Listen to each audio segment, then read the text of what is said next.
Alors dans cette vidéo, nous allons travailler sur les assemblages par tenon mortaise.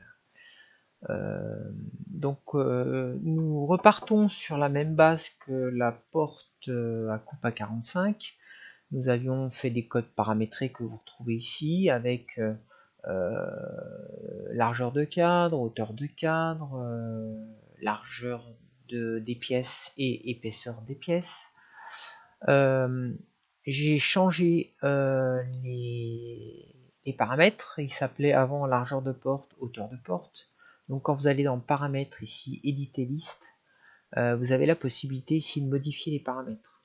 Ce qui fait que c'est intéressant parce qu'on peut se servir d'un fichier déjà existant, faire quelques modifications pour repartir sur un nouveau projet.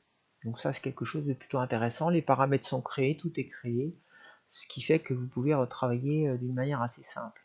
Donc là, l'idée, c'était de faire un cadre qui puisse s'insérer en façade d'un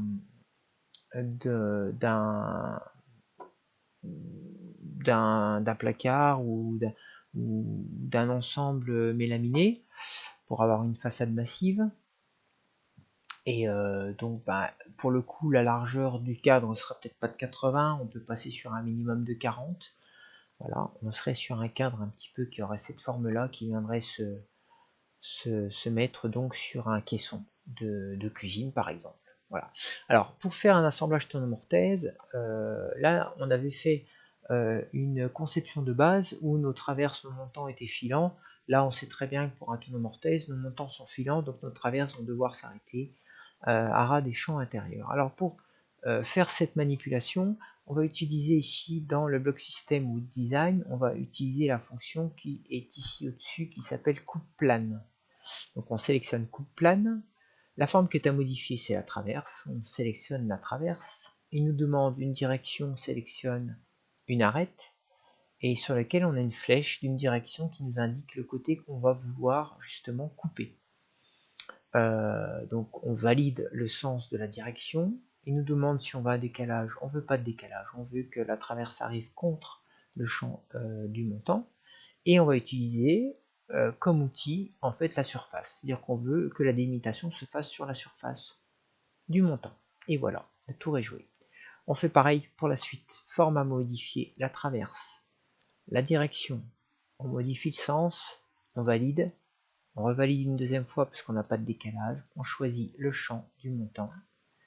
Et on continue. On choisit la traverse basse. On choisit la direction. On valide la direction. On valide le décalage de 0. On sélectionne le champ. Et de l'autre côté, pareil. Format modifié. La direction. On modifie le sens de direction. On la valide. On valide le décalage. Et on sélectionne le champ. On se retrouve donc dans notre cadre qui a plutôt une tête de cadre traverse et montant dans le but de faire un tenon mortaise. Alors ensuite, on avait fait des calques ici dans les niveaux 1 niveau 2. Il y a le niveau 1 c'était les montants, le niveau 2 c'était les traverses. Ce qui veut dire que là, on va exécuter des tenons, on va s'enlever les montants pour faire nos tenons. Voilà. On va venir se positionner ici en bout parce que nos tenons vont être faits en bout. Sur notre barre système with design, ici on ne voit pas apparaître de tenons. Alors on peut les paramétrer ça, les icônes on peut les rajouter si on veut. Ils sont pas mis parce qu'on en fait peut-être de moins en moins aussi.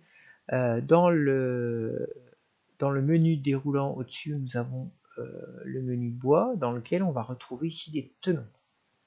On sélectionne le tenon. Le tenon va être fait en deux bouts. Donc la face support, c'est le bout de notre pièce. On va sélectionner une arête. Alors on commence toujours par les arêtes extérieures, c'est-à-dire les arêtes où sensiblement il devrait y avoir des épaulements. Donc je sélectionne une première arête. Je sélectionne une arête perpendiculaire qui est souvent l'arête du parement. Voilà. Et il faut en sélectionner une troisième, donc on met l'arête parallèle du parement. On sélectionne et là on arrive sur une boîte de dialogue. Cette fenêtre nous indique quel type de tenon on souhaite faire. Alors nous on va pas faire un tenon épaulé D'accord? On n'a pas d'épaulement puisqu'on n'a pas de rainure, on va faire un tenon simple. On fait OK. Et là, on arrive sur une autre fenêtre où on nous indique, alors on a des petits dessins, et heureusement parce que c'est pas toujours facile de s'y retrouver, sur lesquels on a la possibilité de modifier l'encadré avec les différentes cotes. Moi, je vous conseille de prendre I plus I0. I, c'est la largeur, enfin nous on appelle ça la longueur de la mortaise, et puis I0, ça sera l'épaulement. Donc, largeur du tenon, L, on va indiquer, comme on va faire c'est des traverses des montants de 40, on va faire une mortaise de 30, on peut pas faire moins parce que la mortaise à chaîne, mais si, on peut guère faire autrement, sauf si on a une mortaise à bédane. Partons sur une mortaise de 30, donc tenon, largeur, longueur du tenon de 30, un décalage pour l'épaulement de 10, hein, puisque 30 plus 10 ça fait 40, une épaisseur de tenon, on est sur une épaisseur de 24 divisé par 3, ça fait 8, et une longueur de tenon, on a une longueur de tenon qu'on fait de 30, ça peut être suffisant pour avoir un assemblage borne de manière pour un cadre à ne pas avoir des assemblages débouchés, que ce ne soit pas des enfourchements. On fait OK, et voilà, notre tenon il est fait, il est centré. Alors l'intérêt de ça, c'est que vous verrez après, je vous montrerai, les tenons sont modifiables si besoin. Là, pour faire sur l'autre côté, alors des fois ça marche, des fois ça marche pas. Quand on fait propagation sur la face opposée, voilà, ça a marché. On a propagé notre tenon de l'autre côté. Alors ça permet ensuite de continuer sur face support, vous faites la suite. On prend le champ extérieur côté épaulement, l'arête côté parement et l'arête côté faux parement. On retombe sur le tenon simple. On aurait pu utiliser notre méthode, on aurait pu faire copier. Alors on va revenir en arrière. Je vais annuler. Je reviens en arrière sur mes fonctions. Et tout à l'heure, on a fait propagation. Donc je reviens en arrière. Voilà, j'ai mon premier tenon qui était fait. On a fait propagation.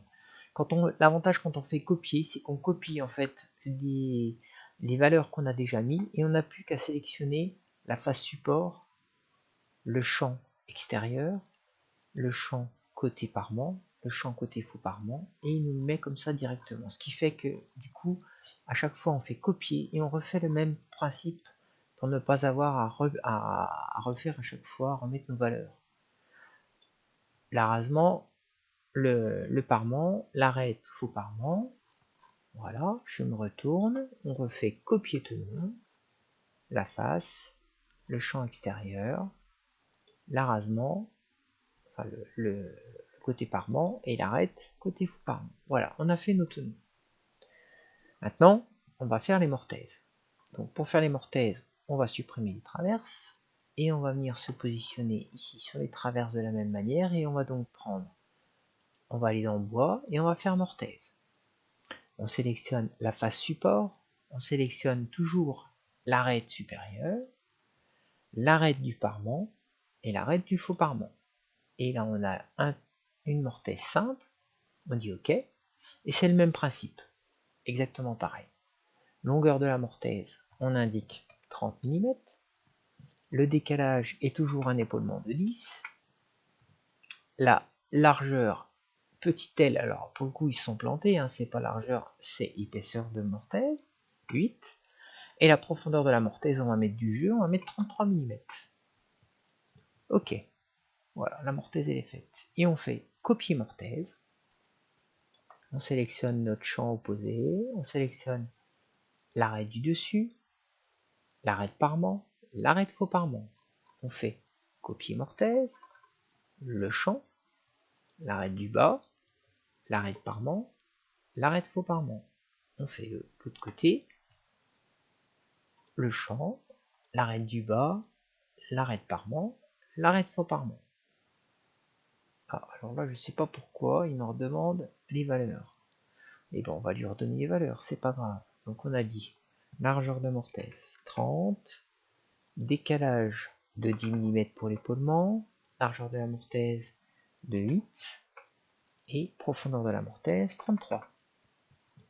Ok, voilà. Là, on a fait nos tonomorthèses. Alors, si on veut vérifier que tout se passe bien, on le met en face et on vient ici avec notre... alors ça, c'est l'icône rendu. On le sélectionne dans rendu et on vient le mettre ici en comment on appelle ça, je vais retrouver en filaire, ombré plus filaire, arrêt de cacher. On peut faire ombré sans les arrêts de cacher, mais du coup on verra pas les assemblages. Voilà, on a plusieurs modèles de présentation. Et donc là, quand on approche, on voit bien qu'on a un tenon mortaise avec un jeu dans le tenon mortaise. Voilà, donc là notre cadre il est terminé, il est fait, notre tenon mortaise est réalisé. Voilà, ce qui fait que ce cadre, on pourra le réutiliser à souhait pour un autre exercice. Alors, je vous montre juste une chose qui est un inconvénient, sauf si on paramètre toutes les valeurs du tenon. Si par exemple, je modifie ici la largeur de mes éléments, je les passe à 80, et ben mes tenons seront toujours paramétrés sur 30. Chose qu'on peut modifier, parce que si on fait clic droit, éditer la pièce, on a les opérations de tenon qui apparaissent.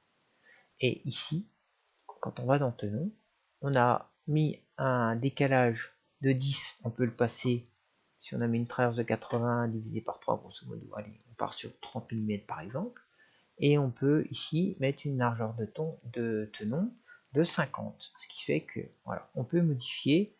Alors après, il faut faire élément par élément pour tout modifier. C'est pour ça qu'il y a possibilité de mettre des paramètres pour réussir à ce que les tenons soient proportionnels à la largeur de la traverse. Mais là, on rentre dans un autre débat un peu plus complexe, mais c'est faisable. Voilà. Donc là, je vais revenir sur l'édition de mes pilotes. Je vais repasser mes traverses à 40, voilà, pour revenir à quelque chose de calé comme à l'origine. Voilà, donc l'intérêt de ce système-là, c'est qu'on peut modifier quand même beaucoup de choses et c'est très intéressant. Voilà, à bientôt dans une prochaine vidéo.